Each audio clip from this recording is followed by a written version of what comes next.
छठ पूजा सूर्य देव और छठी मैया को समर्पित है। सूर्य देव को जीवनदाता माना जाता है और छठी मैया को संतान की देवी। इस पर्व के माध्यम से लोग प्रकृति के प्रति अपना आभार व्यक्त करते हैं। सूर्य, जल और वायु, इन तीनों तत्वों की पूजा की जाती है। दृक पंचांग के अनुसार छठ पूजा का पर्व कार्तिक माह के शुक्ल पक्ष की षष्ठी तिथि को मनाया जाता है।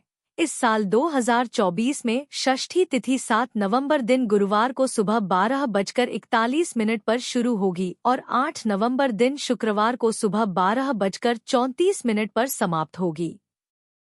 ऐसे उदया तिथि के अनुसार छठ पूजा का पर्व 7 नवंबर दिन गुरुवार को ही मनाया जाएगा। छठ पूजा संपन्न करने के लिए इस तरह से शाम के समय का अर्घ्य 7 नवंबर को और सुबह का अर्घ्य 8 नवंबर को दिया जाएगा। इसके बाद व्रत का पारण किया जाएगा। छठ पूजा करने के लिए व्रती को कड़े नियमों का पालन करना होता है। छठ पूजा के दौरान साफ सफाई का विशेष ध्यान रखा जाता है। छठ की शुरुआत नहाय खाए से होती है। इस दिन चावल और लौकी की सब्जी बनाकर खाते हैं। इसके अगले दिन खरना होता है। खरना वाले दिन गुड़ और चावल की खीर बनती है। इस खीर को खाने के बाद 36 घंटे का उपवास शुरू होता है। तीसरे दिन शाम को डूबते सूर्य को अर्घ्य दिया जाता है। इसके बाद सुबह उगते सूर्य को अर्घ्य देने के बाद छठ पूजा का समापन हो जाता है। आस्था के सबसे बड़े पर्व की बात करें तो छठ पर्व बनाने का इतिहास महाभारत काल से जुड़ा हुआ है। इतिहासकार बताते हैं कि दानवीर सूर्यपुत्र कर्ण पानी में खड़े होकर घंटों सूर्यदेव की पूजा किया करते थे। उसके बाद वो जल चढ़ाते थे। छठ पर्व में भी इसी तरह पूजा करने का विधि विधान है।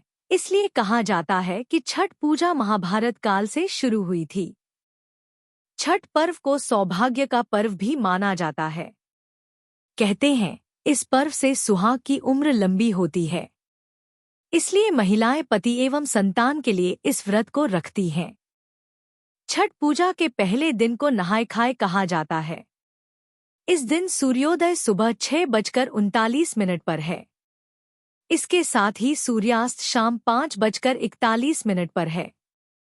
इस दिन व्रती स्नान करती हैं और एक समय भोजन करती है। छठ पूजा के दूसरे दिन को खरना कहा जाता है। इस दिन छठी माता के लिए भोग बनाया जाता है। शाम के समय मीठा भात और लौकी की खिचड़ी खाई जाती है। छठ पूजा के तीसरे दिन शाम के समय सूर्यदेव को अर्घ्य दिया जाता है। इसके साथ ही बांस के सूप में फल, गन्ना, चावल के लड्डू, ठेकुआ सहित अन्य सामग्री रखकर नदी, सरोवर के अंदर खड़े होकर पूजा की जाती है।